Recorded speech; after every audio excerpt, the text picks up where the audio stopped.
Merci de votre fidélité à l'Esprit des Lettres et bienvenue sur ce plateau, l'Esprit des Lettres, émission consacrée aux livres de religion et de spiritualité. KTO vous la propose chaque mois en lien avec le Jour du Seigneur et la Procure, réseau de librairies qui nous reçoit ici à Paris, place Saint-Sulpice. L'actualité est marquée par l'annonce du voyage du pape Léon XIV en France en septembre prochain. Mais il y a une autre actualité qui s'installe dans le monde catholique, qui a beaucoup fait parler, celle de la nouveauté des catéchumènes, jeunes adultes, jeunes adolescents, qui frappent à la porte de l'Église pour demander le baptême. Alors c'est sans doute une grande nouvelle, une bonne nouvelle pour les communautés, mais cela pose aussi des problèmes, parce que beaucoup de ces nouveaux baptisés ne restent pas toujours dans les communautés, ce qui pose effectivement des questions. Peut-être la question de la transmission, de la connaissance de la foi, cela sera aussi un thème de cette émission. Qu'est-ce que les gens connaissent du christianisme, de l'Église catholique ? Peut-être aussi, cela pose aussi la question de l'histoire, de la mémoire du christianisme. Le christianisme en France n'est pas nouveau, c'est une histoire séculaire, mal connue, mais qui fait partie de ce pays.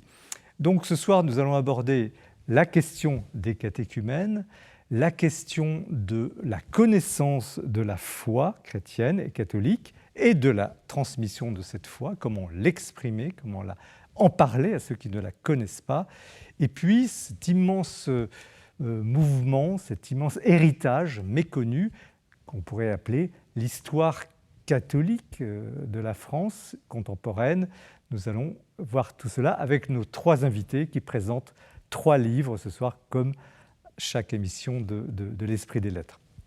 François Hevet, bonsoir. Vous êtes un prêtre jésuite, rédacteur en chef de la revue Études, mais aussi un écrivain qui publiait des essais qui vous ont valu d'ailleurs de venir déjà sur ce plateau, et on est très heureux de vous retrouver.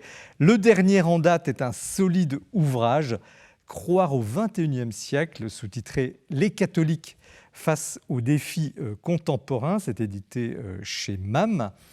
Et vous expliquez à un lecteur contemporain du XXIe siècle, de manière claire, synthétique, les fondements de la foi chrétienne.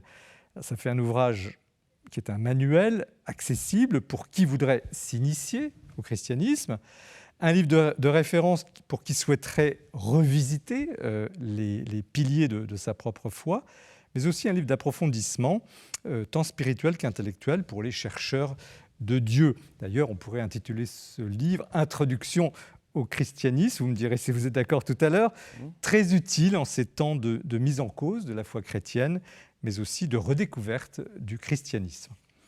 Thibaut Collin, bonsoir. Bonsoir.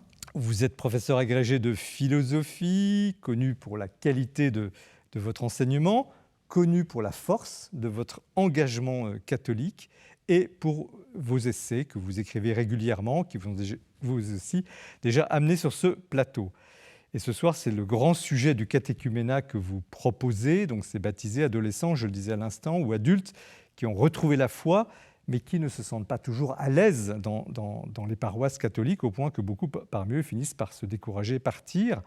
Alors avec 2 prêtres, Thibaut Guépraud du diocèse de Nanterre et Henri Valençon du diocèse de Coutances, vous avez coordonné un ouvrage publié chez Artege, préfacé par Monseigneur Mathieu Rouget, intitulé « Renaître et vivre », très beau titre, sous-titré « Comment aider les nouveaux chrétiens à persévérer ».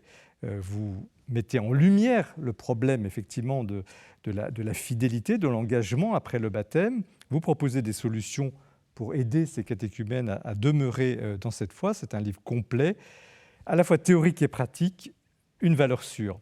Jérôme Cordelier, bonsoir. Bonsoir. Alors vous êtes journaliste, rédacteur en chef à l'hebdomadaire Le Point, en charge des religions, des spiritualités et aussi des éditions locales. Vous avez été aussi journaliste politique. Vous êtes aussi un écrivain qui aime l'histoire et qui raconte livre après livre. Vous êtes d'ailleurs un habitué, vous aussi, de l'Esprit des Lettres, raconter le rôle joué par les chrétiens dans la construction de notre pays. Le dernier né de vos ouvrages nous conduit de la guerre d'Algérie jusqu'à mai 68, en passant par le Concile Vatican II. Il s'intitule « Les grandes fractures », sous-titré « Les chrétiens face aux défis du siècle 1954-1968 » chez Kalman Levy. Alors, votre récit, comme toujours, est palpitant. Il associe des interviews de témoins directs que vous avez retrouvés et des documents historiques. Le résultat est plutôt lumineux. Vous démontrez sans idéologie la place éminente des chrétiens aux heures sombres, aux heures difficiles de notre pays. C'est un travail de mémoire inédit et essentiel. Et nous commençons l'émission avec vous, Jérôme, sur cet ouvrage qui est une suite. Alors vous allez nous dire tout de suite comment il s'inscrit dans les deux précédents. D'ailleurs, vous étiez venu sur le plateau pour les présenter. Comment les grandes fractures, donc cette dernière tranche, 54-68, s'inscrit dans les deux précédents que vous aviez présentés déjà? Eh bien, écoutez, mon cher Jean-Marie, je chemine. Et plus je chemine, plus je m'intéresse à cette histoire qui est complètement oubliée, on peut dire. Vous savez, quand j'explore cette histoire du rôle des chrétiens dans la guerre et dans l'après-guerre, j'ai l'impression... Les deux premiers livres. Voilà, j'ai l'impression d'explorer un peu l'Atlantide, c'est-à-dire une mémoire qu'il faut faire ressurgir comme ça du passé, qui imprègne un peu tous nos paysages, mais qui est assez méconnu, qui est assez oublié. Donc je me suis d'abord intéressé au rôle des chrétiens pendant la Seconde Guerre mondiale, à partir de 1939.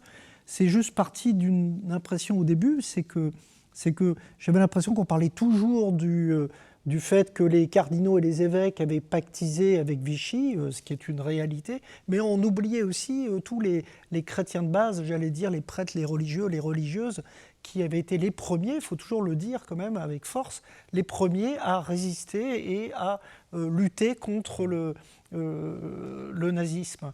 Et puis après, je me suis aperçu que ces chrétiens-là, évidemment, à la fin de la guerre, ils ne restaient pas les bras ballants. En attendant, ils ont fortement contribué, ils ont été les chevilles ouvrières de la reconstruction de la France et de l'Europe. Oui, ils ont été aux avant-postes. Et là, je continue donc cette espèce de mouvement historique, en mariant, vous l'avez dit, de manière...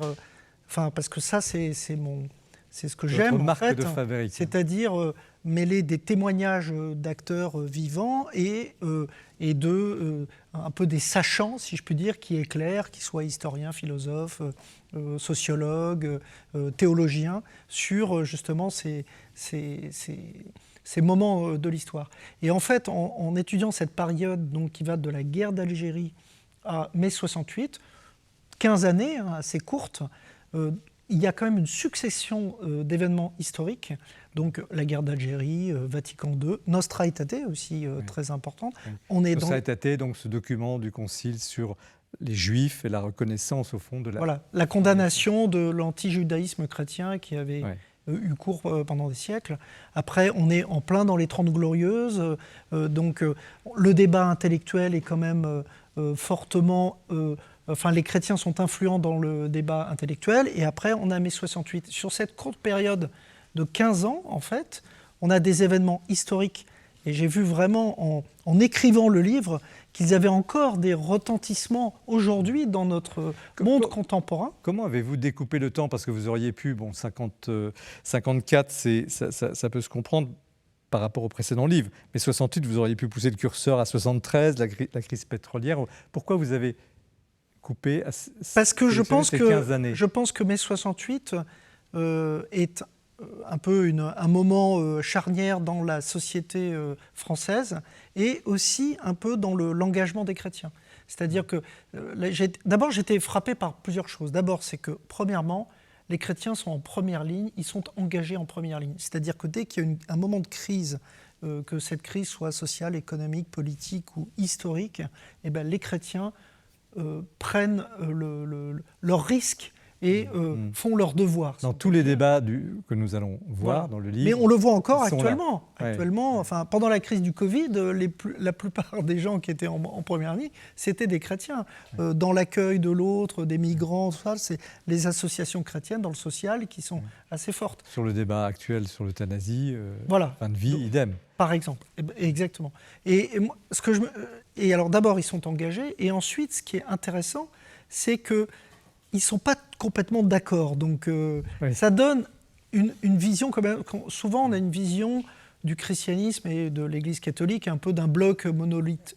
Et en fait, pas du tout. C'est-à-dire que, la fameuse phrase « il y a plusieurs pièces dans la maison du Père », mais c'est la réalité. Et on voit qu'au feu de l'histoire, eh bien, les uns s'engagent d'un côté ou de l'autre, mais ils ont le même évangile, on peut dire, entre les mains, mais ils ont des lectures assez différentes de cet évangile et qui portent leur engagement. Et c'est la force du livre aussi, on verra tout à l'heure avec nos invités, de donner justement les deux visions, les trois visions, enfin la complétude des différents points de vue chrétiens sur ce même sujet. Chrétien, c'est-à-dire catholique, protestant, orthodoxe. Bien sûr, évidemment. Comment vous caractériseriez ces 14 années quand même incroyables dont vous avez situé la densité par rapport à l'histoire contemporaine?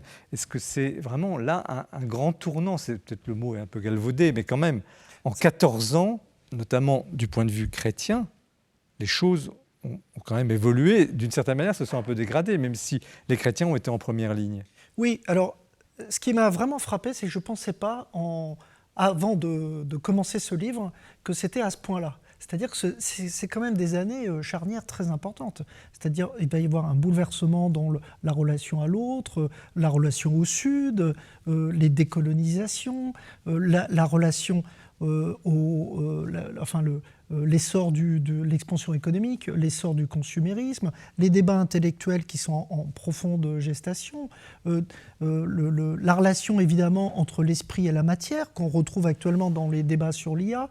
Il y a énormément de choses qui se jouent à ce moment-là. C'est une période très dense, très intense, et on est à une période où la France est encore chrétienne, mais elle commence à l'être de moins en moins. On est au début de la déchristianisation. Je parle un peu sous votre contrôle, évidemment, puisque vous êtes plus des experts de ça que moi, mais c'est à l'époque où la courbe commence à s'infléchir, mais ce n'est pas encore trop visible. Est-ce qu'on peut dire sur le champ plus politique que pendant ces 14 années, donc 1954-1968, l'Église, au fond, les chrétiens ont perdu le pouvoir politique en France? Je ne serais pas aussi sévère ou affirmatif. C'est une question. Mais je réfléchis en même temps à cette question, parce que Mais la crise de mai 68 va vraiment le montrer, évidemment. Mais bon, on est encore quand même dans la France gaulienne. Et bon, De Gaulle était quand même s'il ne s'affichait pas en public et qu'il mettait un point d'honneur à ne pas faire en sorte que son catholicisme prenne le pas sur son engagement temporel, j'allais dire.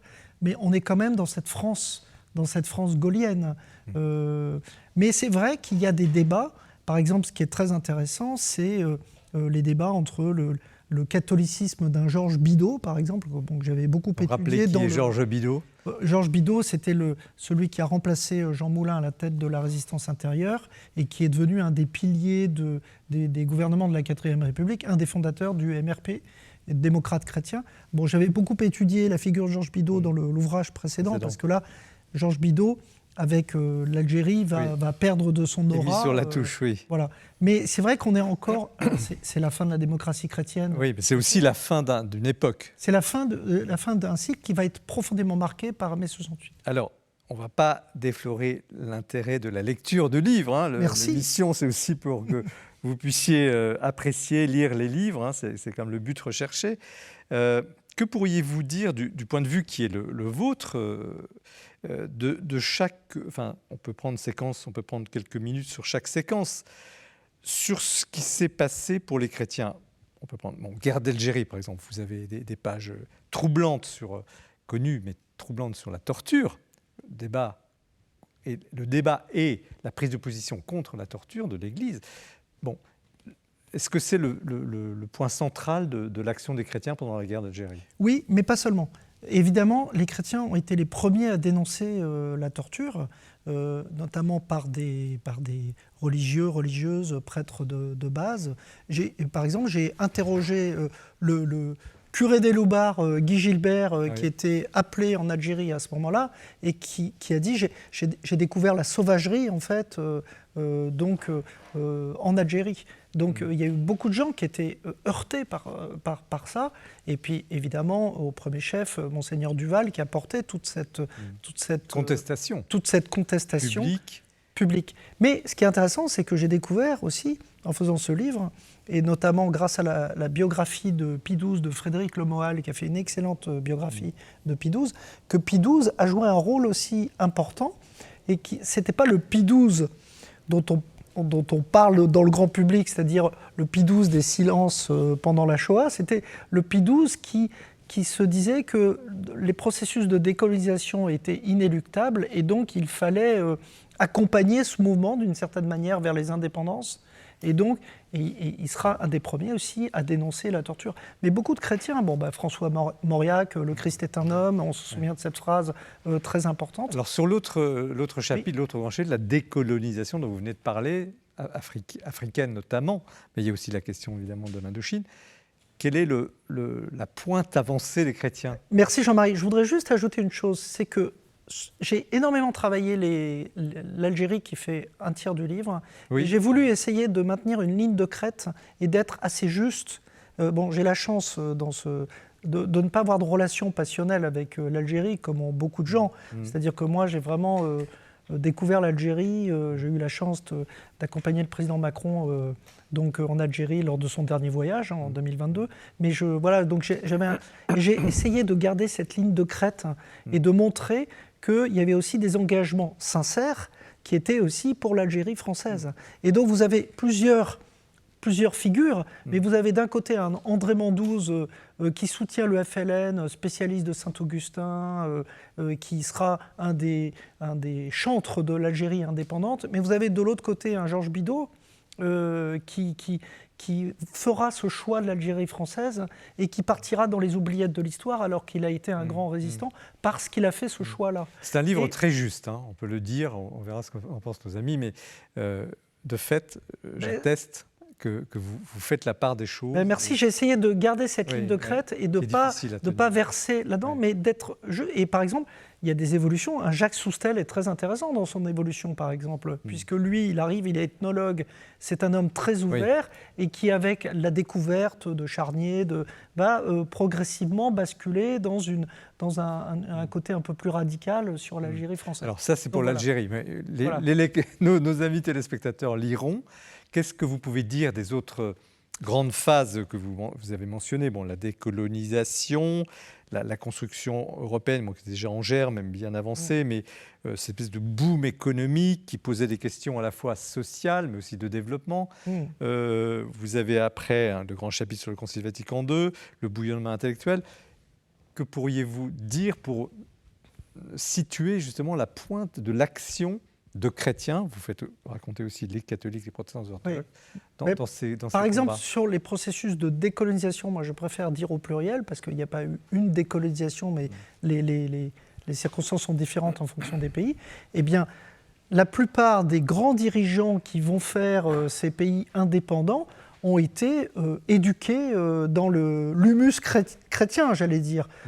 Léopold Sédar Senghor, que j'ai découvert en faisant ce livre, enfin je connaissais évidemment comme tout le monde, mais je ne savais pas la richesse en fait de cet homme. Okay, il a failli être prêtre, il est devenu le premier président du Sénégal indépendant, mais Houphouët-Boigny, Biya, qui est toujours en exercice, le plus vieux président du monde, donc 92 ans, 8e mandat, que le pape a vu au Cameroun récemment.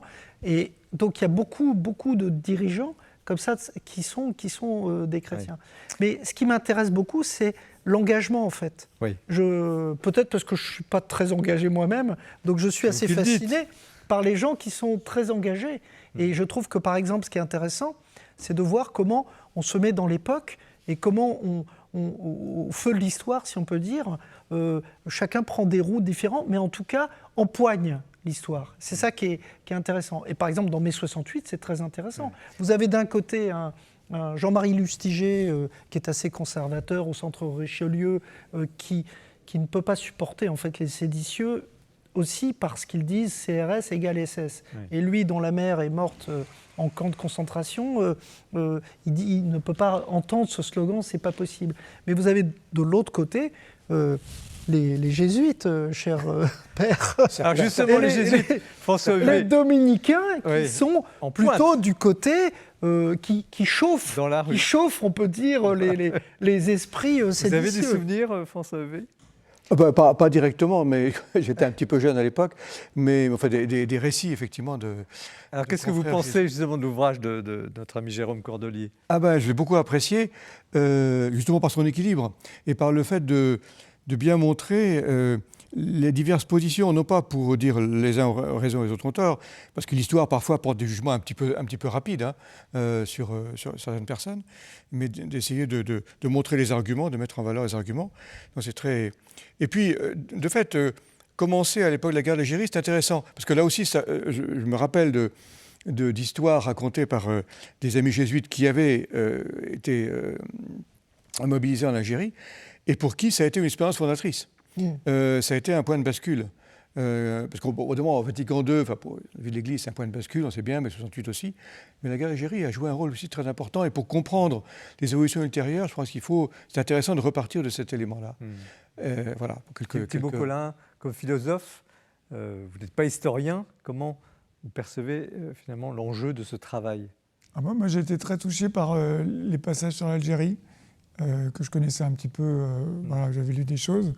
Et puis cette résonance entre la guerre et puis les moines de Tibéride, notamment l'entretien que vous avez eu avec Hubert de Chargé. Oui, c'est une magnifique figure, Hubert de Chargé. Magnifique. Oui. Et j'aime bien cette idée plus qu'une idée, cette pratique de lier des ouvrages d'historiens et puis des entretiens avec des témoins ou des proches.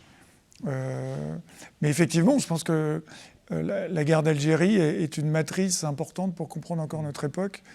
Moi, j'ai des oncles qui ont fait la guerre d'Algérie, qui en parlaient très peu, et on sent que c'est une blessure qui demeure.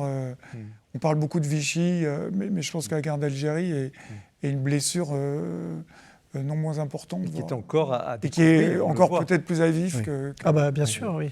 Mais qu'est-ce que... C'est le discours du pape devant le monument des martyrs pour la guerre d'indépendance, sur le pardon et le fait que le ressentiment ne doit pas se transmettre de génération en génération. C'est un discours qui n'a pas suffisamment été remarqué dans le grand public et notamment par les médias dominants, si on peut dire. Alors qu'est-ce que ces chrétiens, au fond, quelle est la vision, je vous pose la question, Père François Heuvet, quel est le noyau, la vision du monde des chrétiens dans ce fratras de l'histoire, dans ces combats? On parle de la guerre d'Algérie, on parle de la décolonisation qui n'a pas été simple, et ainsi de suite. Au fond, quelle est la vision du chrétien ? Il est porteur de quelle société ? La vision est plurielle. Enfin, c'est ce que montre l'histoire. Je ne dis pas ce que devrait être la vision chrétienne. En tout cas, l'expérience montre, et la guerre aussi. Enfin, on pourrait multiplier les exemples, voir une pluralité de... Il y a quand même, je pense, assez simplement, je veux dire, un souci du bien commun. Un souci de la fraternité. Alors après ça, les manières d'y arriver, effectivement, entre une position, peut-être très schématiquement, qu'on pourrait dire plus idéaliste, réconciliez-vous, et puis voilà, tout se passera bien, une position qui serait peut-être plus réaliste, dire oui, mais d'accord, compte tenu, on reviendra sur le péché peut-être tout à l'heure, du fait justement... Que la violence est présente dans l'humanité, qu'on ne peut pas l'éviter, comment la tempérer. Il y a quand même quelques éléments il faudrait regarder dans le détail, mais quelques éléments constants. Mais c'est vrai, ce qui est frappant, c'est de voir parfois des positions antagonistes de gens qui sont des chrétiens engagés et qui vont agir... Alors, en chrétien ou en tant que chrétien, pour reprendre la différence un peu subtile de Maritain, dans quelle mesure c'est vraiment sa foi chrétienne qui est engagée dans sa position. Mais en tout cas, je pense qu'il y a quand même un souci voilà, du bien commun et de la fraternité qui est assez partagé. Thibaut Collin, en tant que philosophe, comment justement, où est le curseur dans cette situation de déchirement, le titre, les grandes fractures? Quel est le critère de discernement dans des situations aussi complexes que celles dont on vient de parler, par exemple la question de la torture? Vous êtes appelé du contingent, bon catholique, vous arrivez là, vous pensiez que tout était bien, vous voulez défendre d'ailleurs la civilisation, vous vous rendez compte de cela. Choc, et puis après, discernement, réflexion sur l'action, que faire? Dire oui, non, refuser, obéir aux ordres. Oui, puis avec la pression énorme des uns et des autres, mais alors, en tant que chrétien, en tant que philosophe, comment, où est le curseur? Enfin, comment le comment curseur, y voir clair? c'est la conscience morale. Après, c'est facile de le dire tranquillement installé sur un plateau de télévision, mais voilà, d'obéir à sa conscience, et en formant sa conscience. Mais on peut imaginer que les jeunes appelés de 19 ans qui débarquaient là et qui étaient engagés dans des situations d'urgence, quand bien même ils avaient une conscience formée, ça devait être très difficile d'y voir clair. Ça demande non seulement donc la conscience, mais ensuite le courage, et puis la complexité, parce que après coup, c'est facile de dire il fallait pas torturer. Votre livre, je trouve, montre assez bien les cas de conscience que des gens probablement très honnêtes ont pu avoir et qu'ils n'ont pas forcément réglé sans comme nous on l'aurait réglé. Quoi que ce soit, mais donc je pense que je trouve que l'intérêt de votre livre aussi, c'est voilà, de nous plonger dans le drame de l'histoire. C'est justement ce que je voulais ajouter, c'est qu'il y a aussi une des choses, je pense que les chrétiens ont puissamment en tout cas, c'est le sens de l'histoire. C'est-à-dire le sens de l'importance de l'événement qui est en train de se passer. Donc, où ils arrivent peut-être à discerner ce qu'on appelait les signes du temps de temps en temps, mais de voir qu'au milieu de ces événements qui vont être des grandes fractures, évidemment, vont générer des grandes fractures à la fois dans les chrétiens par rapport à la société qui les entoure et aussi au sein de leur communauté assez large, eh bien, ils arrivent à discerner, si je puis dire, mot jésuite, ce qui est important, ce qui est essentiel et ce qui est moins, ce qui est plus accessoire. C'est une histoire longue. Alors François Heuvet, est-ce que l'Église a à rougir ou à peut-être s'enorgueillir de ces 15 années turbulentes et de tournants, avec un peu de recul? Oui, alors j'hésiterais à dire le bilan est globalement positif, parce que ça rappelle une expression célèbre et un peu problématique. Mais de fait, je pense qu'il y a eu... le Concile Vatican II a été vraiment un événement important, une prise de conscience du changement de société et de la nécessité que la parole chrétienne puisse continuer à parler à cette société. Alors, après ça, évidemment, si on regarde les différents événements, les positions... Alors l'Église, justement, l'Église, c'est à la fois la hiérarchie et les chrétiens. Il n'y a pas que la hiérarchie. Bon. Et donc, dans la position des évêques, comme... je dirais pour la guerre d'Algérie, plutôt... on peut ajouter, c'est que l'Assemblée des cardinaux et archevêques de France avait pris position contre la torture. Donc là, il y a un engagement assez clair. Après ça, pour le reste, c'est... tout ça, évidemment, est partagé. Le concile est un événement intéressant parce qu'évidemment, il s'agit de rapprocher l'Église de la modernité, mais le problème, c'est que la modernité, elle galope. Et donc, juste après le concile, quand Paul VI produit cette encyclique Humanis Vitae, qui interdit la contraception et la pilule, en même temps, quelques années, très, très peu de temps après, les protestants et notamment l'Église réformée protestante va, accepter la contraception, la pilule. Il faut dire que l'encyclique de Paul VI a généré aussi des fractures au sein du monde chrétien. Il y a beaucoup de fidèles, et notamment des femmes, évidemment, qui se sont détournés un petit peu de l'Église à cause de cette prise de position. Oui, alors, dernier point, ça va trop vite. Il faut dire que le livre est très riche. Dernière question à chacun. Quelle leçon tirer pour aujourd'hui, finalement, de cette expérience-là? S'il y avait une leçon à retenir de cette période, de ces 15 années, pour la société actuelle et le rôle, voire la vocation des chrétiens dans notre société française aujourd'hui. S'il y avait une leçon, Thibaut Collin. Difficile à dire. je pense, l'importance de la prière pour nourrir le discernement. Je pense que la prière, c'est vraiment ce qui donne la quille, qui va permettre... parce que pour discerner, il faut être prudent, il faut s'informer, il faut être aux aguets, être dans le dialogue, dans l'ouverture.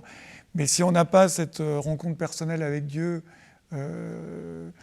très régulière, je pense qu'il y a quelque chose qui manque et on peut vite être embarqué. Pour affronter les tempêtes du temps. Jérôme Cordelier, une leçon à retenir pour la situation actuelle? Vraiment, ce sont des hommes et des femmes qui se retroussent les manches face, pas forcément à la grande histoire, mais face... ce qui est très intéressant, on n'a pas parlé de ça, mais je l'évoque beaucoup dans mon livre, c'est le rôle aussi des grandes dynasties industrielles qui ont bâti des groupes importants, qu'ils soient catholiques ou protestants, et qui ont été un peu les moteurs des Trente Glorieuses, de l'essor économique.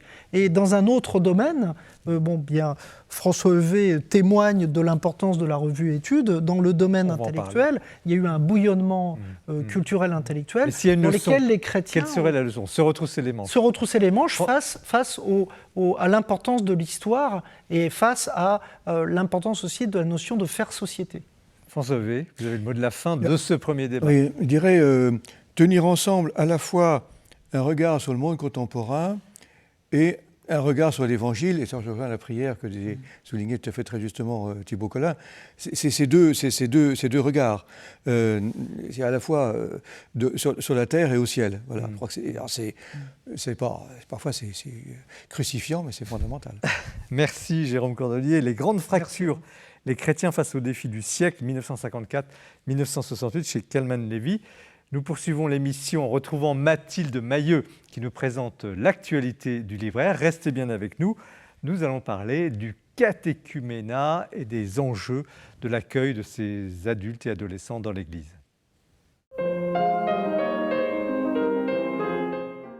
L'actualité du livre religieux en ce mois de mai, elle aura une teinte toute particulière avec la première lettre encyclique du pape Léon XIV, Magnifique Humanité. C'est un texte fort, dense et qui nous engage.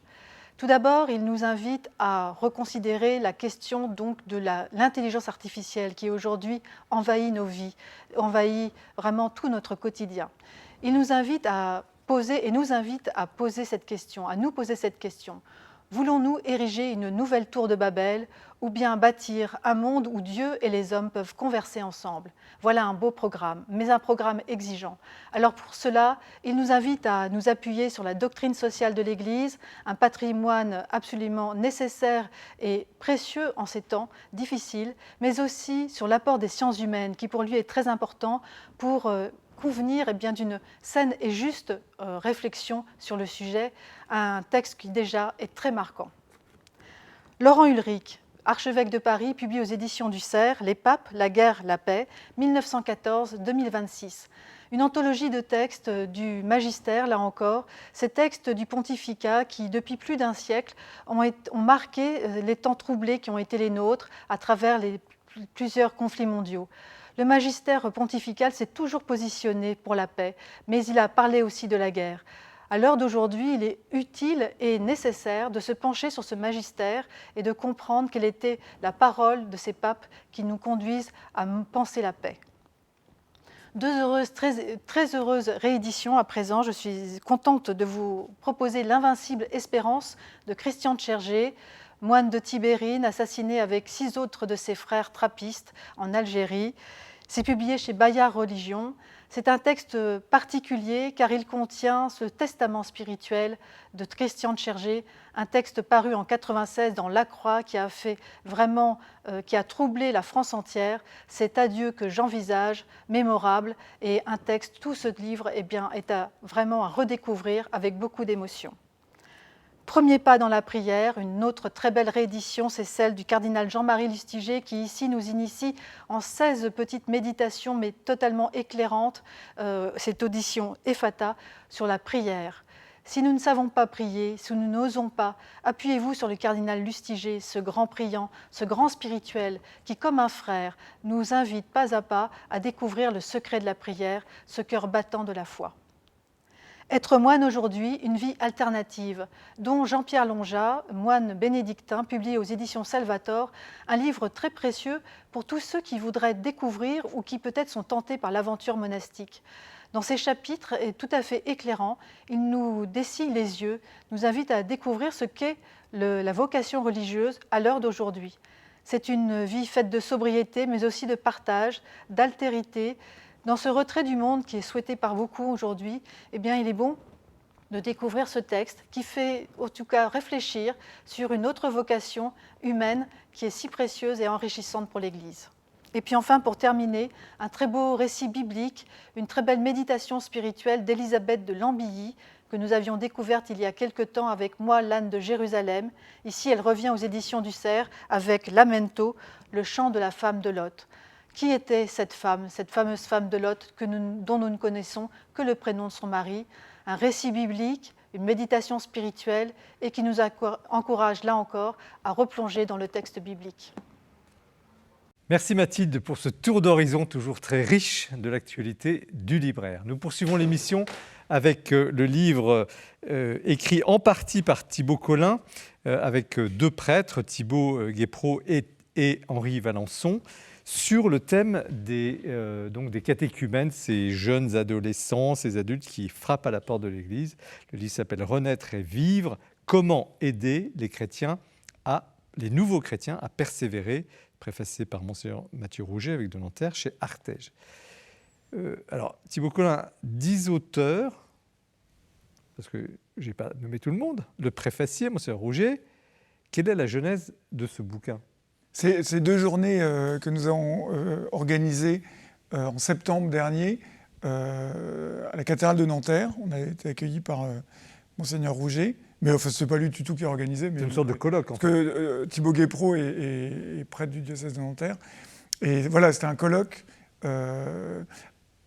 et qu'on avait en fait déjà pensé faire avant l'annonce du concile provincial. Alors, et ça tombait bien. Parce que le concile provincial, c'est la décision des diocèses d'Île-de-France d'organiser en ce moment une réflexion sur la mise en commun et idées pour accueillir ces fameux catéchumènes et mieux les dorloter en quelque sorte. Alors, les catéchumènes et ensuite accompagner les néophytes. Parce que alors on va parler de tout ça, mais donc il y a un an, vous vous posiez déjà ce problème-là. Oui, vous aviez déjà vu cette question-là. Oui. Bah, oui, ça tout le monde la voyait parce que ça faisait quand même plusieurs années que la CEF, la conférence des évêques, communiquait. Oui, communique sur les chiffres. Mais est-ce qu'on a les vrais chiffres des départs de ces dons? Oui, non, mais là je parlais plutôt des chiffres de l'annonce des catéchumènes, de ceux qui allaient être baptisés. Donc 20 000 à peu près, c'était 18 000 l'année dernière, 20 000 cette année. Non, mais c'est-à-dire qu'en 6 ans, on est passé de 4 500 à à peu près 20 000. Donc absolument. Mais quelle est l'ampleur? Excusez-moi d'aller tout de suite dans le du sujet, mais qui est le cœur de ce livre, quelle est l'ampleur des départs? Est-ce qu'on a des données fiables? Alors, il n'y a pas de chiffre officiel. Ça, j'en ai parlé avec Yann Raison du Closiou, qui est sociologue, qui suit ça très près. Il n'y a pas de chiffre des diocèses de remontée officielle. Après, il y a des retours de terrain. Je pense que c'est très divers. Ce que l'on sait, c'est malheureusement qu'il y a quand même beaucoup de néophytes qui décrochent assez rapidement. Qu'est-ce qu'un néophyte? Donc un néophyte, c'est celui qui a reçu la vie nouvelle. C'est-à-dire, il était baptême, baptisé. Qui a été baptisé et qui déploie sa vie chrétienne dans la communauté qu'il a. Et on est néophyte combien de temps après le baptême? 1 ou 2 ans, je crois. Enfin, je ne sais pas si canoniquement il y a un néophyte, c'est un jeune chrétien. Et il se trouve que dans un délai aussi court, après le baptême, certains arrêtent. Il y en a, arrêtent. Après, ça, c'est les voies du Seigneur sont impénétrables, mais effectivement, décrochent, ne pratiquent plus. Et donc, ça, certains parlent de jusqu'à 80% dans certaines communautés, d'autres moins. Donc ça, la plupart des pasteurs vous diront que effectivement, il y en a pas mal qui décrochent. Encore une fois, il n'y a pas de chiffre fiable. Et quoi qu'il en soit, d'un côté, l'afflux des catéchumènes pose la question de leur accueil, de leur formation et de leur intégration. Et donc, un des enjeux du concile, me semble-t-il, du concile provincial, c'est comment les accompagner pour persévérer, parce que c'est ça la question, la persévérance dans la vie chrétienne. Alors, mais Le baptême n'est pas une fin en soi. Par quel bout, si je puis dire, prendre ce problème? Est-ce que c'est un problème de surabondance? Trop de monde, on n'arrive pas à gérer le flux? Est-ce que c'est un problème d'accueil? Est-ce que c'est un problème de formation? On en parlera tout à l'heure avec le Père Evé. Est-ce que ça... Comment aborder cette question? Parce que le livre est multilatéral, oui. Vous abordez tous les aspects à travers les différents auteurs et leurs spécialités du sujet. Vous, comme philosophe et coordinateur du livre, comment vous poseriez le problème? Pourquoi ces nouveaux baptisés prennent la poudre d'escampette, si je puis dire? En fait, je pense que d'abord, il y a des raisons très différentes pour lesquelles un adolescent ou un jeune adulte, voire moi dans ma paroisse, il y a 2 ans, un homme de 80 ans a été baptisé. Donc c'est pas en majorité, c'est quand même des jeunes et puis la tranche 20-40 ans. Bon. Donc il y a différentes raisons. Hein. Ça peut être une recherche de sens, de spiritualité, ça peut être après un événement douloureux, ça peut être une quête identitaire, ça peut être la confrontation avec l'islam. Bon, il y a différentes raisons. Donc les gens arrivent avec des itinéraires différents, forcément imprégnés de la culture de notre époque, pour le meilleur et pour le pire. Et donc il s'agit de les accueillir et peu à peu de leur faire découvrir le Christ, parce que certains viennent parce qu'ils ont une soif spirituelle de Dieu, mais ils ne savent pas qui est Jésus-Christ. Donc voilà, il y a des cas, donc c'est très divers. Vous voyez, il n'y a pas le modèle type. Mais et donc la question, c'est comment les accompagner pour leur permettre de faire une vraie rencontre du Christ. Ensuite, la vie dans l'Esprit Saint tournée vers le Père. Enfin voilà, dimension trinitaire. Et c'est là où il peut y avoir des avis divergents sur les méthodes. Alors, qu'est-ce qui ne tourne pas rond? Alors, le but du livre n'est pas de faire des leçons à quiconque ou de dire il suffit de faire ça, tout ira bien. C'est un livre assez analytique. C'est une contribution de différentes personnes, de sociologues, de théologiens, de philosophes, de pasteurs de terrain, pour essayer de proposer quelque chose. Grosso modo, la thèse consiste à dire, si je puis dire c'est une thèse parce que c'est assez général, mais c'est de dire, en fait, si on veut qu'il y ait une persévérance, il faut vraiment travailler en amont, si je puis dire, en amont du baptême, pour que la personne concernée puisse, rentrer vraiment dans un chemin de conversion. Et la conversion, c'est à la fois la rencontre du Christ, mais avec tout ce que ça implique de changement de vie. Or, c'est pas une découverte, qu'il y a quand même un certain fossé entre des habitudes sociales et culturelles aujourd'hui. Ça ne sont pas forcément les mêmes qu'autrefois, mais entre le monde au sens de Saint Jean et l'appel du Christ, il y a toujours eu des différences. Bon, là, en l'occurrence, il y en a encore aujourd'hui et des importantes. Et donc, comment prendre ces gens dans ce que Saint Jean-Paul II appelle des structures de péché pour peu à peu les aider à rentrer dans cette dynamique de vie dans l'esprit, avec ce que ça peut impliquer de renoncement, de changement de vie. Parce que finalement, s'il n'y a pas ce travail un peu exigeant de prendre le temps, mais en fait, ce n'est pas qu'une question de temps, ce n'est pas parce qu'on a attendu 3 ans que... C'est plus de challenger la personne en se disant, mais voilà, là, il y a un problème objectif, est-ce que tu es prêt à renoncer à ça ou à choisir ça? Et c'est ça qui est difficile. Et donc, finalement, si il n'y a pas ce travail en amont, vie spirituelle, très bien, on présente des choses, mais après, en fait, la course du monde reprend le dessus assez rapidement parce qu'il n'y a pas eu une vraie conversion. Quand vous lisez les Actes des Apôtres ou les lettres de Saint-Pierre ou de Paul, etc., on sent cette exigence de radicalité. Alors, il ne s'agit pas de faire une religion d'élite, on ferme la porte à tout le monde, mais finalement, d'avoir cette audace, et je pense que dans beaucoup de paroisses, c'est le cas, d'avoir cette audace de l'annonce du Christ et qui implique un changement de vie. Alors, en fait, c'est pas parce qu'on est chrétien depuis longtemps qu'on ne doit pas aussi changer de vie. La conversion est un processus récurrent. Mais voilà, si on déconnecte trop, finalement, le baptême et ensuite la vie, il y a un moment où, finalement, aller le dimanche à la messe. Qu'est-ce qui peut aider ces nouveaux baptisés à pas à s'accrocher, mais peut-être à s'engager davantage à ce niveau d'exigence, puisque vous pensez que c'est peut-être une nécessité? Est-ce que ça passe par de l'enseignement, par plus de fraternité, plus d'accompagnement? Comment faire? Un peu tout. Je crois qu'il y a un relatif consensus pour dire qu'il y a un travail d'intégration communautaire important.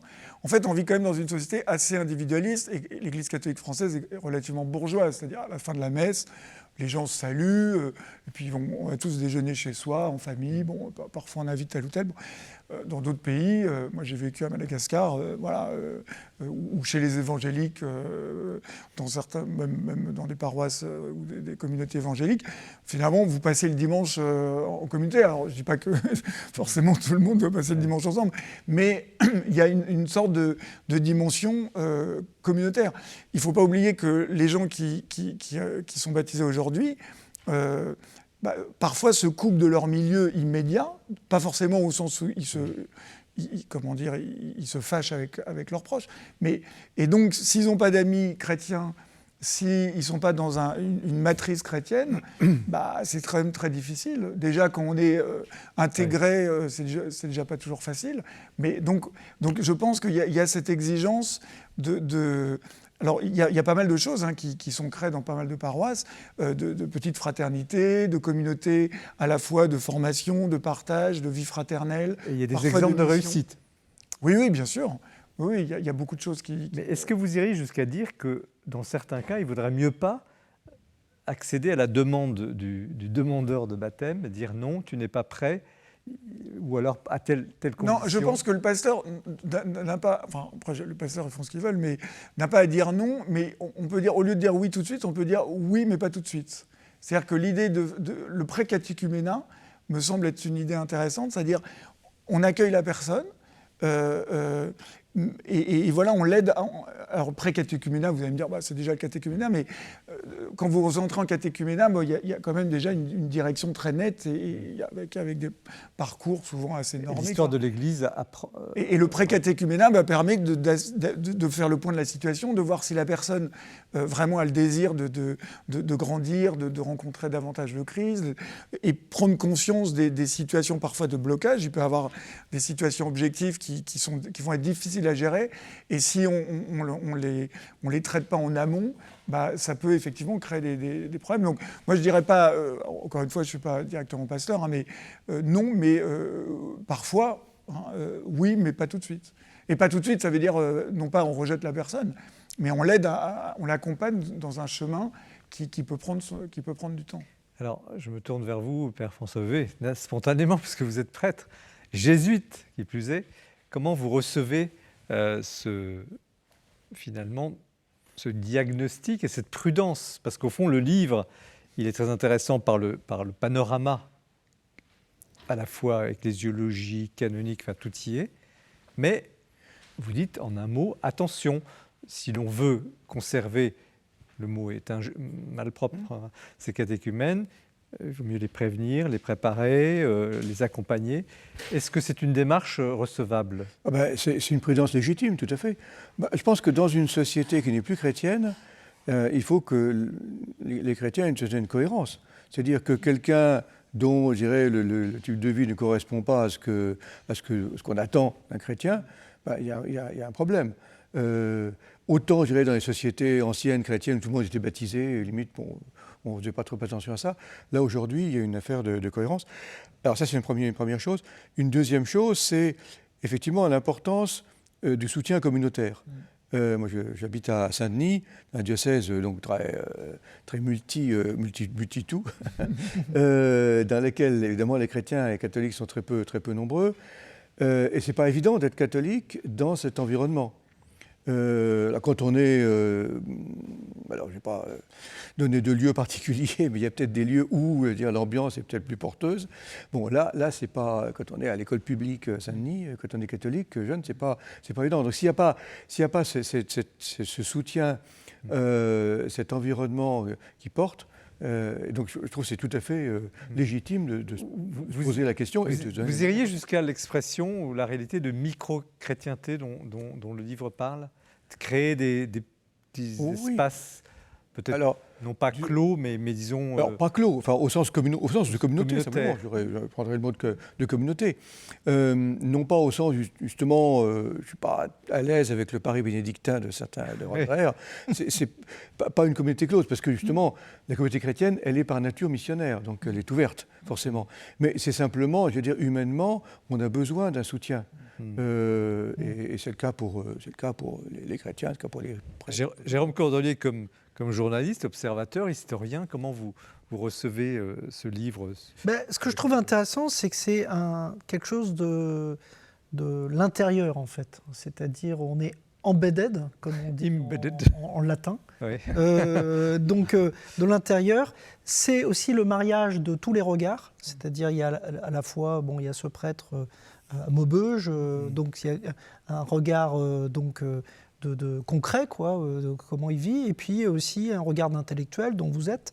Yann Raison du Closiou, les sociologues, d'autres prêtres, des théologiens, enfin, c'est intéressant. Et je pense, à ma connaissance, mais là je me tourne vers vous, Jean-Marie, qui est un fin observateur de l'Église catholique, c'est un des premiers livres, en fait, qui fait un peu l'analyse de ce qui est en train de se passer et qui est quand même un petit peu une révolution dans l'Église catholique, qu'on disait une Église fatiguée, tournée vers le passé, et qui tout d'un coup se réveille, un regain. Alors évidemment, il ne faut pas chanter, faire sonner les cloches trop fortement, puisque vous parlez justement de ceux qui partent. Voilà, il y a aussi les baptêmes d'enfants qui sont en chute. Guillaume Cuchet, dans les études, un fameux article il y a quelques semaines, qui disait quand même, pour relativiser les chiffres, même, on est très content qu'il y ait en 2000, il y avait 400 000 baptêmes, et en 25, il y en a 200 000. Donc, tous les chiffres qu'on veut. Donc voilà, Mais alors, ce qui est intéressant ce qui aussi, montre que la courbe de sécularisation perdure, même s'il y a, comme Guillaume Cuchet parle de ressac. Et ce qui est intéressant, c'est que vous, père, vous vivez à Saint-Denis, donc vous avez parlé du multiculturalisme, si on peut dire. Mais ce qui est intéressant, c'est que je vois un peu les poumons spirituels actuellement de l'Église, notamment en France. Eh bien, ce sont des banlieues un peu populaires. Je me souviens avoir fait un reportage à Trappes, par exemple, qui est une paroisse qui est extrêmement vivante, avec une jeune fille là, qui aurait converti plein de monde, qui a 25 ans, qui est très exaltée, mais au bon sens du terme. Et ce qui est intéressant, c'est que ce catholicisme est en train de se revitaliser, si on peut dire, par l'apport de populations qui viennent de l'extérieur. Et donc c'est ça qui est intéressant, parce qu'on a trop l'image d'un catholicisme un peu bourgeois. Oui, c'est vrai. Je vous coupe, Jérôme Cordelier, parce que la pointe du livre, c'est de dire ça, c'est vrai, mais de dire attention. C'est un livre, il n'est pas négatif, mais il est très réaliste sur ce phénomène. Et je vous pose à tous les trois cette question. Est-ce qu'on a le droit, est-ce que l'Église a le droit de contraindre ce qu'on pourrait considérer comme une grande marée, un souffle de l'Esprit Saint, puisque c'est la Pentecôte? Est-ce qu'on doit prendre autant de précautions pour des gens qui viennent avec tout leur cœur, leur méconnaissance de l'Église? Parfois, ils ne connaissent même pas Jésus-Christ, ils ont un songe qui les a conduits là. Ils sont réveillés le matin en se disant « je veux être baptisé ». On a des témoignages de ce genre. Est-ce que l'Église doit freiner l'esprit? La thèse du livre, c'est pas de freiner. Rassurez-nous. Non, pas du tout. C'est pas du tout de La freiner. thèse du livre, c'est de discerner. Non, mais c'est ça. C'est-à-dire que sinon, on a une approche un peu sentimentale. Ils arrivent, c'est très bien, on fait tout va bien. Puis si après, 2 ans après, il n'y a plus personne, est-ce que l'esprit a soufflé? Oui, mais enfin, c'est la responsabilité aussi des pasteurs et des laïcs, des laïcs en situation, justement d'accompagner ce mouvement de l'esprit. Et me semble. Alors, je dis pas du tout qu'il n'y a pas d'autres méthodes. Voilà. D'ailleurs, c'est un des enjeux du Concile provincial de réfléchir sur ça. Mais encore une fois, il ne s'agit pas de freiner, mais justement de prendre la mesure de la gravité de ce qu'est l'engagement à la suite du Christ. À la suite du Christ, dont parle saint Ignace, c'est pas une promenade parsemée de roses. Enfin, vous voyez, ne serait-ce que par exemple toute la dimension du combat spirituel. Si on prépare des gens au baptême aujourd'hui sans les initier véritablement au combat spirituel dans ces différentes dimensions, en fait, on leur ment. On leur ment parce que fondamentalement, la vie chrétienne, c'est le combat spirituel. Et j'allais dire spécialement aujourd'hui, mais ça l'a toujours été. Donc il me semble que ça, c'est une dimension, il ne s'agit pas de freiner. François Heuvet. Oui, c'est effectivement une question de discernement. Et l'incidence sur la conversion me paraît effectivement tout à fait important.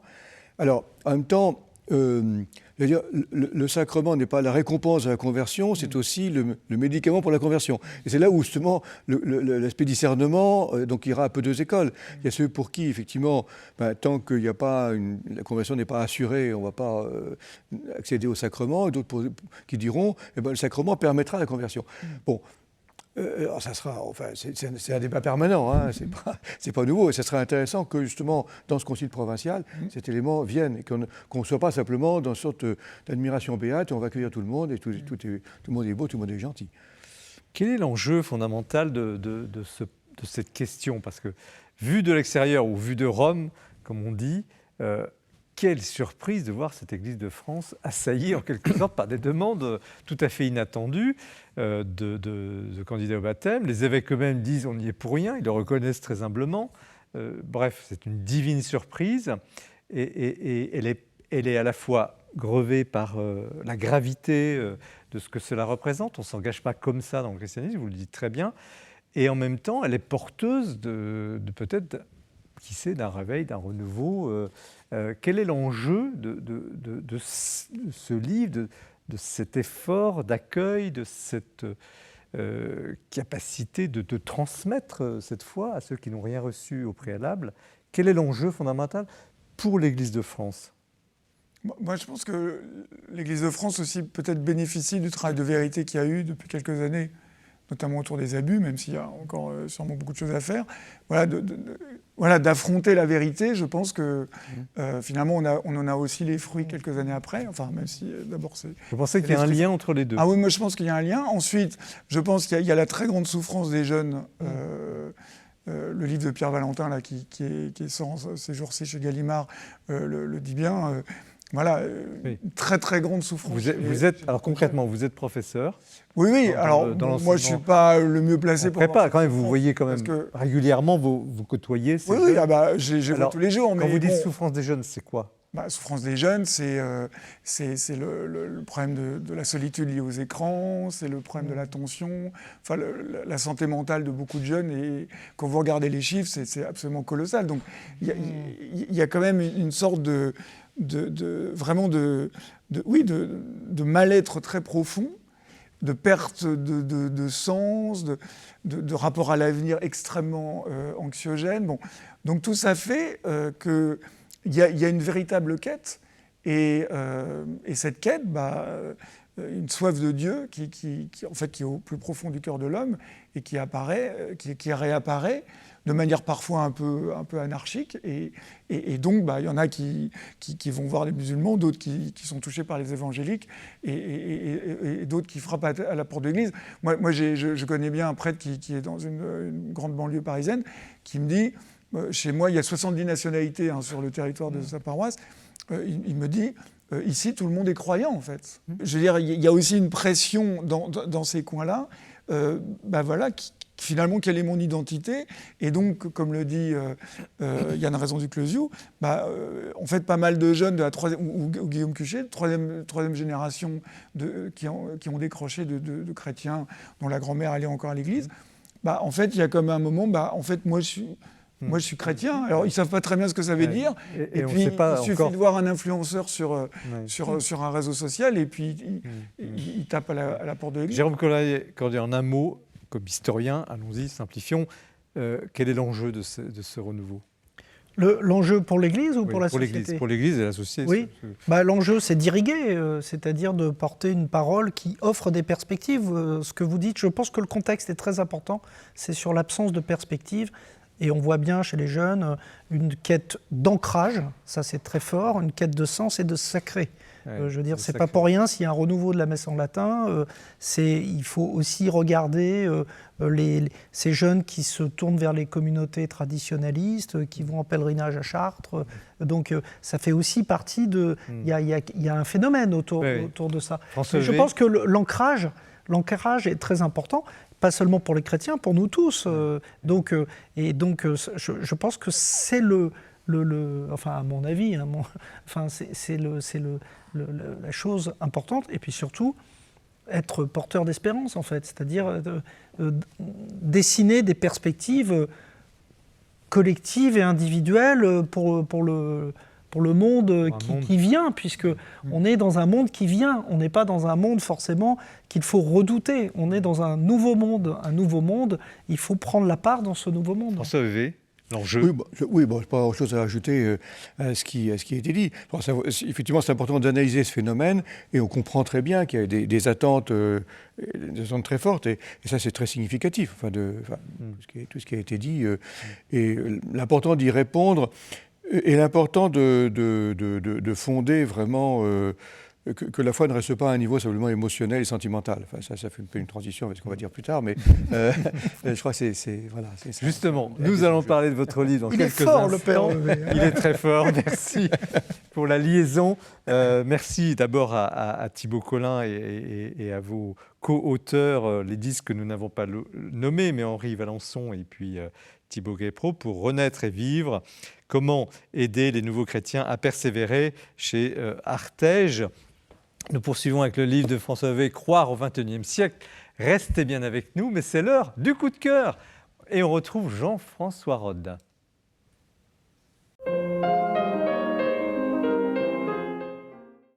Aujourd'hui, je voudrais vous recommander un livre remarquable de Benoît de Sinetti qui s'appelle La cause du Christ et qui est sous-titré L'Évangile contre l'identité chrétienne, l'identité chrétienne étant mis entre guillemets.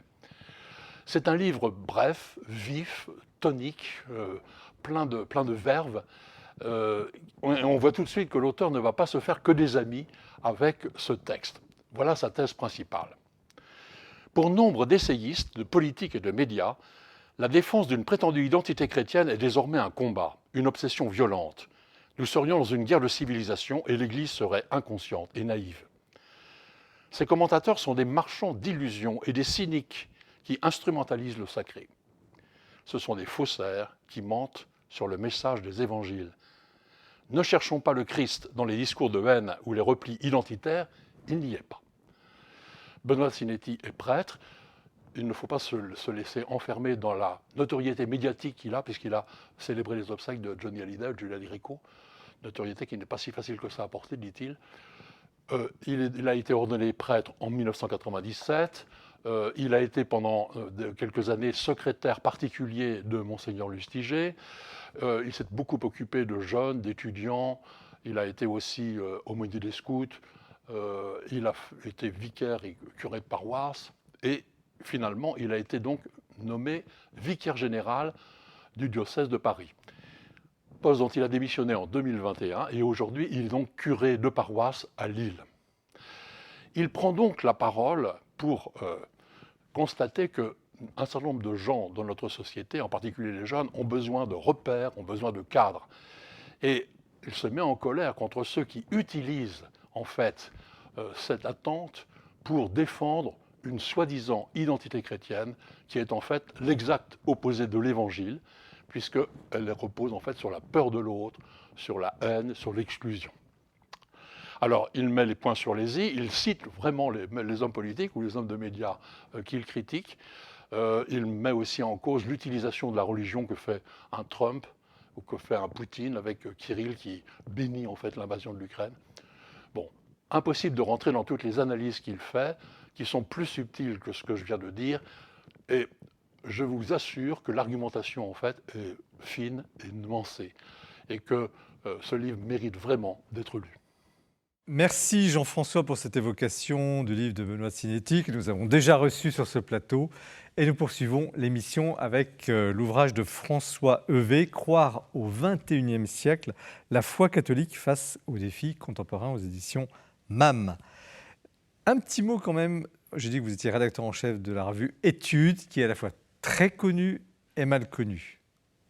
Qu'est-ce que c'est que Études, en quelques mots? Études, c'est un mensuel qu'on qualifie de culture contemporaine, c'est-à-dire qu'on aborde toutes sortes de sujets, enfin tout ce qui fait à la fois l'actualité internationale, les questions de société, les questions religieuses, évidemment, les questions culturelles, avec une importante section de critique de livres, voilà, pour essayer de porter un regard chrétien ou humaniste sur le monde actuel et essayer de comprendre les enjeux, essayer de donner des éléments de discernement pour s'orienter dans le monde actuel. Et c'est encore une revue papier. C'est une revue papier lire, qui a un site internet, qui a une formule numérique aussi. Voilà. Et qui est de trame jésuite. Il y a Et voilà, de vraiment la tradition revue. jésuite, encore soutenue par la Compagnie de Jésus. Très bien. Alors, vous publiez ce livre sur, qui est, je disais tout à l'heure, une sorte d'introduction à la foi chrétienne. Pourquoi sortir ce livre maintenant? En fait, il prend un peu la suite, il s'inscrit dans une histoire. Il y a 25 ans, le père Bernard Sesboué, autre jésuite, avait publié un livre, Croire. Je ne sais plus le sous-titre, mais c'était donc début du XXIe siècle. Et l'éditeur a trouvé que c'était intéressant de le renouveler, disons, de proposer une présentation de la foi chrétienne qui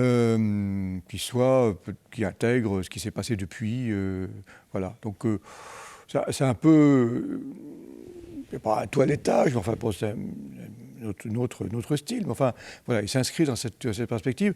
Cela dit, l'enjeu est vraiment, et par rapport à toutes ces personnes qui découvrent le christianisme, de donner une présentation, disons, des fondamentaux de la foi catholique. Alors, il y en existe d'autres, il y a un catéchisme, il y a des ouvrages de théologie, mais enfin, voilà, sous une forme ramassée, de dire l'essentiel à partir du credo, ce qui est une formule assez classique. Alors, on peut penser aussi antérieurement au célèbre Foi chrétienne hier et aujourd'hui d'un certain Joseph Ratzinger, à l'époque où il était professeur de théologie à Tübingen, et puis d'autres ouvrages aussi qui s'inscrivent dans cette perspective, avec Lubac aussi. Voilà, donc chacun un peu avec son style. L'idée, c'est de toucher quand même un public assez large. Toucher un public assez large. En tout cas, exigeant quand même. Un public relativement exigeant. Bon, le livre n'est pas mince. Il n'y a pas beaucoup d'images. Mais donc des gens catholiques, probablement pour une bonne part, ou chrétiens en général, mais aussi peut-être un peu plus loin de l'Église, mais qui voudraient découvrir un peu ce qu'est la foi chrétienne de manière... Mais comment avez-vous travaillé en rédigeant c'est pas des articles, enfin, vous passez en revue finalement les fondements. Oui, c'est ça. Quel a été votre souci en écrivant? On parcourt les différents articles du credo, parfois un petit peu enrichis. Bon, un développement, donc c'est le grand credo de Nicée-Constantinople, qui est un peu la référence, ce texte qui finalement, au IVe siècle, où les évêques sont mis d'accord sur une expression concentrée, on peut dire, de l'essentiel de la doctrine chrétienne. Voilà.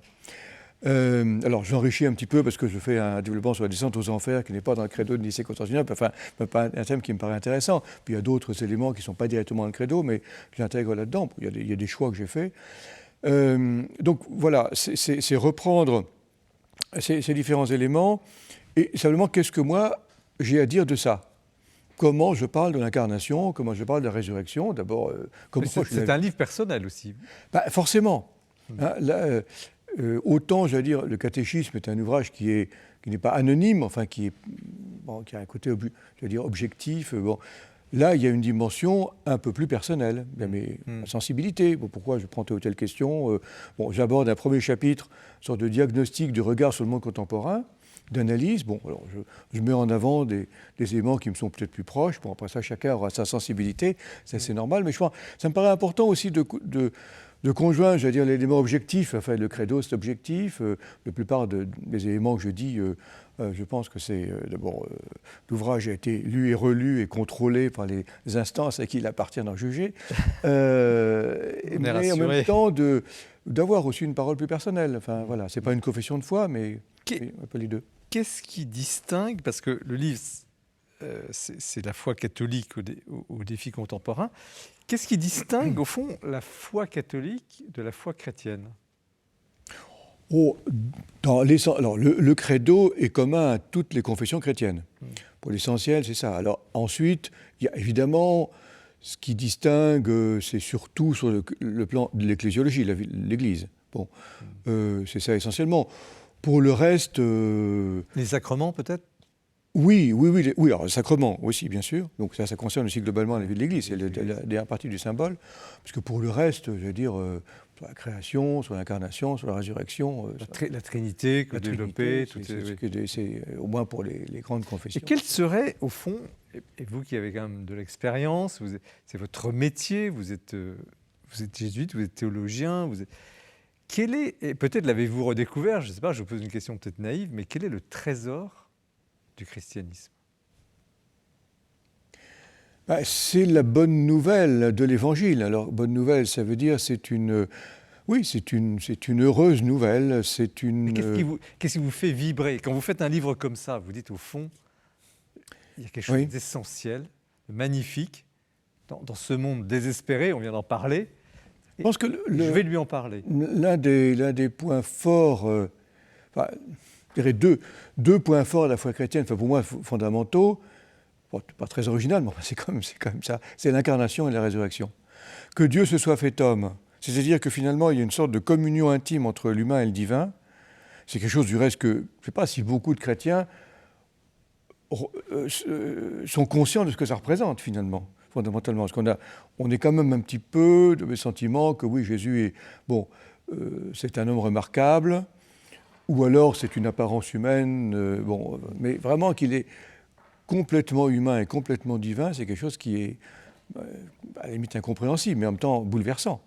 Parce que justement, c'est le signe que, d'abord de la valeur de la personne humaine, c'est une parole, je parle de la création, Dieu vu que cela était bon, c'est une parole positive, alors pas au sens de positiver, mais une parole fondatrice pour évidemment l'humanité qui donne plein d'espérance. Enfin, je crois que le cœur même du message chrétien, c'est le message d'espérance. Et ça, on a besoin aujourd'hui. On sait bien que le monde est chaotique, etc. Plein de violence. Mais cette parole d'espérance et l'incarnation et la résurrection aussi, je veux dire, qui confirme, c'est cohérent. C'est-à-dire que à partir du moment où Dieu s'incarne dans une personne humaine, cette personne ne peut être que vivante. Voilà, c'est là qu'on est... Mais qu'est-ce qui a justement cette résurrection et cette incarnation, quelque chose d'incroyable au sens strict du terme, à commencer par nos amis, nos frères juifs, musulmans, qui ne comprennent pas, qui disent mais... Et je veux dire, c'est précieux qu'ils le disent, pour nous faire prendre conscience... Sans parler du rationalisme. On le récite bravement à la messe tous les dimanches, voire tous les jours, tous les dimanches pour le credo, mais sans forcément prendre conscience de ce que ça représente. Et que certains vous disent, mais attendez, je fais une discussion avec un musulman qui sortit le Coran, Dieu n'est pas engendré, ne peut pas engendrer. Oui, c'est vrai que ça se comprend rationnellement. Et qu'est-ce que je dis finalement quand je dis ça, quand je dis qu'il y a cette relation de communion entre l'humain et le divin? Je pense que c'est quelque chose qui est vécu... mais c'est ça le défi de la foi catholique, de tenir à la fois la dimension de raison, c'est-à-dire c'est pas l'ésotérisme au mauvais sens du mot, c'est pas seulement une sorte de chose qu'il faut croire, n'essayez pas de comprendre, il y a un appel à la compréhension, ça c'est vraiment fondamental dans la foi catholique, tout en ayant le sens du mystère. Voilà, c'est ça qui est... Et ça, vous le rendez. Vous le rendez. Mais est-ce que, justement, on parlait tout à l'instant des catéchumènes, il y a des choses qui sont difficiles à croire. Est-ce que tout doit être cru? Est-ce que le credo, évidemment, c'est la foi de l'Église, mais du point de vue du pasteur, et ce livre est aussi un livre de pasteur, comment parler, comment communiquer cela, cette bonne nouvelle, vous avez envoyé une bonne nouvelle, cet émerveillement dont vous venez de faire part, comment le dire à des gens qui n'ont rien reçu? Alors, c'est peut-être pas par des discours peu théoriques que ça va passer. D'abord, c'est une affaire de témoignage. Enfin, je dirais, c'est le premier point de la mission, premier pas de la mission, c'est justement être soi-même porteur de cet émerveillement et de cette espérance. Bon. Et ensuite, donner le goût d'aller un petit peu plus loin et de dire finalement qu'est-ce qui nourrit cette espérance, qu'est-ce qui la fonde de manière plus théorique. Et j'allais dire, au moins comment dire ça, avoir le sens qu'il y a dans ce credo, même si je ne comprends pas tout, j'entends un appel, voilà, ça me parle. Quelqu'un qui me dirait, ben non, vraiment, credo, ça ne me dit absolument rien, bon, il y a peut-être problème pour avoir le baptême quand même. Mais même si, bon, je n'ai pas d'idée très claire là-dessus, la résurrection, ça me pose question, mais enfin, j'entends un appel, voilà. Là, je pense qu'il y a quelque chose, c'est un bon point de départ. Est-ce qu'il y a une vérité chrétienne? Ben oui, j'espère. Est-ce qu'il y a dans d'abord un une monde vérité tellement, existentielle multiple, oui. on peut se poser la question, ce livre, il exprime une vérité? Oui, j'espère, oui.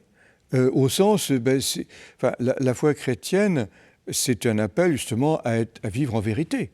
Alors, ce n'est pas d'abord une vérité théorique, même si évidemment ça passe par des mots, par un discours, forcément, et il y a des vérités, comme on dit, mais fondamentalement, c'est une vérité existentielle, d'authenticité, voilà, et que ce qui est dit dans la foi chrétienne. Alors après ça, évidemment, ce qui est dit par des mots, ça nécessite une explicitation, et c'est pour ça justement que les mots du credo, le credo c'est un texte du IVe siècle, bon, qu'on traduit en grec, et originellement en grec et en latin, qu'il faut traduire et qu'il faut expliquer.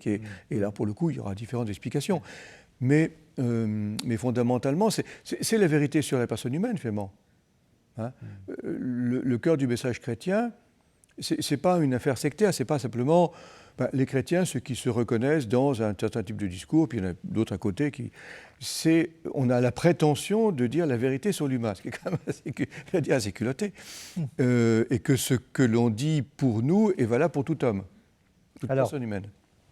Dernière question avant de donner la parole à nos amis invités, qui rejoint d'ailleurs la question de la persévérance. Vous dites... alors que l'humanité, je vous cite, actuelle, risque de basculer de l'optimisme progressiste au pessimisme apocalyptique, il est bon de rappeler ce que l'Écriture appelle persévérance. Ce que l'Écriture appelle persévérance est justement une invitation à continuer à lutter pour le bien dans l'espérance qu'il finira par triompher, même rien s'il ne nous le garantit à vue humaine. Donc une sorte de... Cette persévérance dont on a parlé tout à l'heure, elle a un sens. Et le sens, c'est... C'est l'espérance que la vie l'emporte sur la mort et que la communion l'emporte sur la division.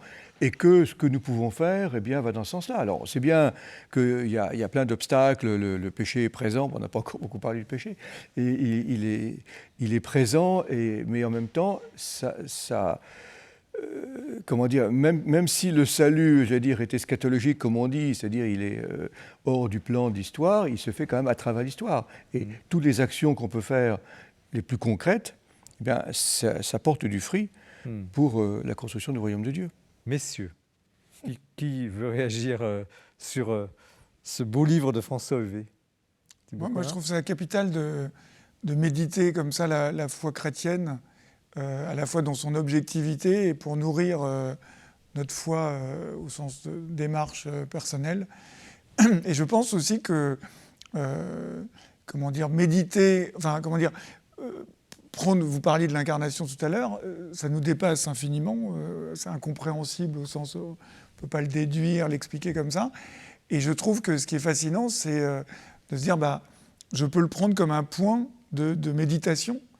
C'est-à-dire que, et là, on a besoin de mots que l'Église nous fournit. Voilà, Jésus est vrai Dieu et vrai homme. Ça nous dépasse, mais ça peut être le point de départ d'un temps de prière, d'un temps de méditation. Et là, et quand on est dans cette perspective, là, on voit qu'on est porté par quelque chose qui nous dépasse. Et que voilà, c'est Dieu qui s'est révélé, et Dieu, il est présent en nous par l'Esprit Saint. Donc, et même vous, comme philosophe, rationnel, vous entrez, vous acceptez d'entrer dans cette histoire, dans ce mouvement de quelque chose qui dépasse. Oui, alors moi j'étais chrétien avant d'être philosophe, donc c'est plutôt... Non mais j'avais une soif de vérité. Tout de même, votre métier, c'est d'enseigner la philosophie, sûr, donc le rationnel. Oui, mais alors ça, être philosophe pour un chrétien, j'allais dire, on est en bonne compagnie. Parce que, il y a Mais il n'y a pas d'incompatibilité entre le mystère un peu intouchable, insondable, et ce travail. Ah non, j'aurais pas l'outrecuidance de dire une chose pareille après tous les grands qui nous ont précédés. Non, c'est au contraire. Je pense que quelqu'un qui cherche la vérité, sincèrement, ne peut être que... Alors après, il y a une démarche personnelle d'adhésion, mais ne peut être que... D'ailleurs, on le voit de plus en plus chez certains intellectuels aujourd'hui, qui ne sont pas forcément croyants, mais qui sont impressionnés par la densité... et puis la fécondité, parce que finalement, l'incarnation, quand on voit les fruits, ne serait-ce que culturels, civilisationnels, depuis 2000 ans, c'est immense. Oui. D'où l'enjeu de ce livre. Alors, Jérôme Cordelier, qu'est-ce que vous pensez de ce livre? Comment vous l'avez reçu? Alors, je trouve que c'est un livre qui élève. Ce que j'aime beaucoup chez François Heuvet, c'est que c'est un vulgarisateur exigeant. Oui. C'est-à-dire qu'il arrive à faire passer quand même des choses... qui sont quand même d'un niveau assez important. Et en même temps, il le fait passer comme ça, alors en douceur, parce que, bon, on se connaît depuis un certain temps maintenant, et j'apprécie aussi beaucoup son humilité, en fait. Et donc, c'est quelqu'un qui n'a pas... bon, en tant que directeur d'études, il pourrait avoir une certaine arrogance, entre guillemets, intellectuelle, enfin... mais justement, il n'a pas ça. Et donc, il y a le côté vulgarisateur et en même temps exigeant, c'est-à-dire que c'est quand même un livre qui... Voilà, c'est pas forcément un livre grand public, c'est un livre dans lequel il faut rentrer, il faut cheminer, mais en même temps, on peut aussi grignoter quelques passages et essayer de construire son propre chemin. Oui, parce qu'il y a beaucoup d'approfondissements que vous livrez, qui effectivement éveille l'attention et suscite la méditation. Mais oui, pardon. Je vous en prie. Non, ce que j'ai apprécié aussi, c'est que bon, j'ai fait un entretien avec le père Heuvet et il disait beaucoup aussi que ce que je lui ai demandé, parce que c'est une question qui me taraude beaucoup sur pourquoi il y a peu de débats au sein de l'Église catholique en fait. Et je trouve qu'il y a répondu en vérité, c'est-à-dire en disant qu'effectivement, c'est quand même un corps social important avec des gens engagés, des gens qui sont exigeants, des gens qui lisent, qui sont engagés dans leur temps, dans leur société, et qui en fait débattent peu, remettent peu en cause le magistère, ce qu'on peut dire, ce qui peut être dit d'en haut en fait. Et donc c'est intéressant de... par exemple, je crois que vous m'aviez dit, il y a plus de débats chez les protestants quand même. Oui.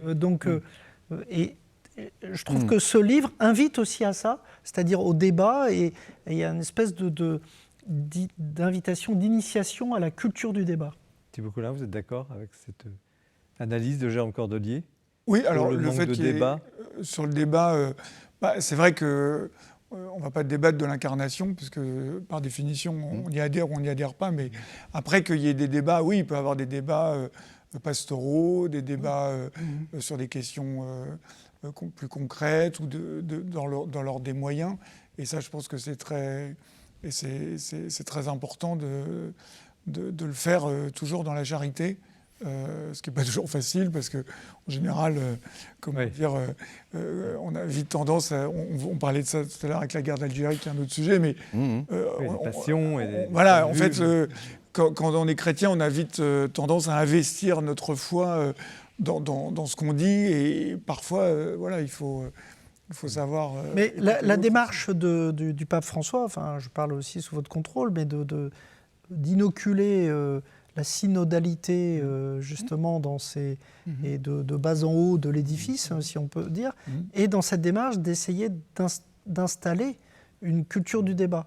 C'est-à-dire que, mais moi, enfin ça c'est mon avis, je trouve qu'il y a, il pourrait y avoir plus de débats, en fait, plus d'affrontements, plus de... Pour autant, j'ai encore dit, si vous permettez, moi j'ai l'impression quand même que ce livre, bien sûr, il ouvre au débat, mais il est quand même, c'est une somme qui...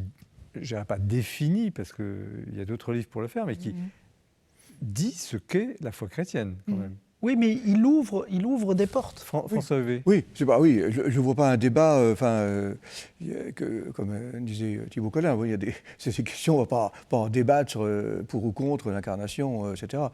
Et alors, peut-être après ça, il faut regarder sur telle ou telle interprétation, bon, on peut discuter sur des points de sensibilité, ça c'est... Mais de fait, l'objectif n'était pas d'ouvrir un débat directement sur ces questions. Est-ce que l'Église travaille suffisamment pour justement transmettre ce trésor? Il y a le catéchisme de l'Église catholique, il y a le compendium, le résumé mais tout ça, ça a maintenant aujourd'hui presque 30-40 ans. Est-ce que, et là, bon, il y a votre livre, il y en a d'autres, mais vous disiez celui de Cesboué à 25 ans. 25 ans, oui. Bon, des ouvrages un peu à la fois substantiels, accessibles, est-ce qu'on n'en voit pas passer tant que ça, même dans l'émission? On en a quand même 30 par an, des ouvrages. On n'en voit pas tous les jours, hein, tous les mois. Est-ce que l'Église est un peu à la peine pour transmettre son trésor? Oui, ça me paraît un enjeu fondamental. Encore une fois, pour ne pas en rester un christianisme très, très sympathique, mais un peu émotionnel, affectif, etc. Où tout le monde et c'est une des raisons aussi pour lesquelles certains peuvent lâcher en cours de route, parce que ça manque un petit peu de substance. Mais en même temps, faut la présenter d'une manière qui soit aussi nuancée. C'est pas en blanc et noir, c'est pas en permis défendu. Et c'est vrai que c'est pas forcément évident. On n'a pas non plus des centaines d'auteurs. On pense aussi au Père Varillon, hein, mais ça remonte aussi à 40 ans. Hein. J'avais prévu beaucoup de thèmes parce que le livre est très riche et va aussi très loin sur la question du salut, la question de l'identité, le péché. On n'en a pas parlé. On aurait pu aussi trouver aussi des éléments rejoignant le livre de Jérôme Cordelier sur la politique, l'engagement, la question du sacré. Bon, bref, vous lirez le livre, évidemment. Mais j'ai une question quand même qui me taraude, c'est la dernière de ce débat. Il y a quand même un paradoxe, et j'aimerais vous entendre là-dessus, entre, on l'a vu, l'attrait du christianisme, l'attrait pour nouveau, vous venez de mentionner certains intellectuels qui considèrent que le christianisme, finalement, est fréquentable, intéressant, même si le débat est toujours là. Il y a donc, d'une part, on vit une période d'attrait, d'attraction, et dans le même temps, un paradoxe de rejet profond, montée du sécularisme, montée de l'indifférence totale, montée quand on interroge les jeunes générations, les statistiques, le sans religion, c'est-à-dire cocher une case, sans religion monte en flèche. Qu'est-ce que ça dit, ce paradoxe de ce temps contemporain? Vous avez chacun 1 minute pour répondre. C'est le dernier point du débat. Je pense parce que c'est un phénomène très complexe. Il y a de nombreux paramètres. Et j'avoue que j'ai peu de mal à faire une pondération de tout ça. Et pour éclairer nos téléspectateurs qui nous regardent avec fidélité et attention. Je pense qu'il y a vraiment un intérêt croissant pour les questions du sens, pour les questions fondamentales. Après ça, des jeunes peuvent se trouver un peu en difficulté par rapport à une église qui voit comme trop dogmatique ou trop normative. Bon, ce qui fait qu'ils vont chercher du sens un peu ailleurs ou dans les coins, etc. Donc je crois qu'il y a vraiment un enjeu à montrer, encore une fois, vraiment le christianisme comme une religion de l'espérance, bon, qui a des exigences, mais si on est présent de manière ouverte, elles peuvent être tout à fait acceptées. Jérôme Cordelier, en 30 secondes. Alors moi, je ferai beaucoup moins de l'intérieur. Juste, je vois quand même qu'il y a la parole du pape, hein, on en a très, très peu parlé. On voit quand même ce pape qui fait son chemin, et qui est encore un peu en apprentissage, si on peut dire, mais qui fait son chemin sur la scène internationale, qui fait des discours marquants. Il y a certains discours, je pense notamment au discours qu'il avait fait devant les ambassadeurs en début d'année. Et puis tous ces discours sur la paix sont ces discours aux jeunes. Finalement un grand pédagogue de ce christianisme. Voilà, et donc il y aura beaucoup d'attentes évidemment avec sa venue prochaine. En septembre. Thibaut Collin, c'est vous qui avez le mot de la fin sur ce paradoxe, attrait, rejet du christianisme dans notre société. Je pense que le christianisme maintenant est bien installé comme minoritaire en France. On le savait déjà, mais voilà, ça se confirme. Et quand une religion devient minoritaire, elle a tendance à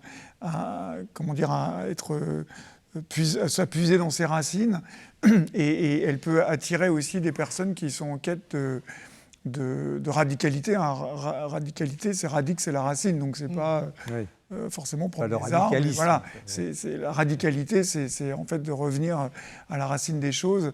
Et je pense qu'on est dans un monde où de plus en plus les questions deviennent radicales et donc demandent des réponses radicales. Merci François Heuvet.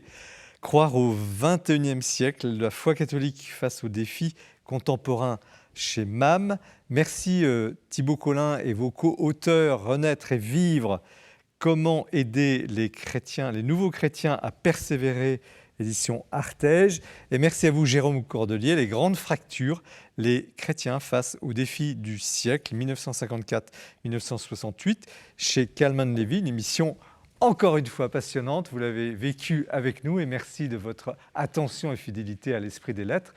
Vous pouvez la retrouver sur les différents sites de KTO, bien sûr, du Jour du Seigneur et de la Procure. L'émission passe en replay sur KTO, sur la radio de KTO et sur le site, évidemment, vous pouvez toujours la retrouver.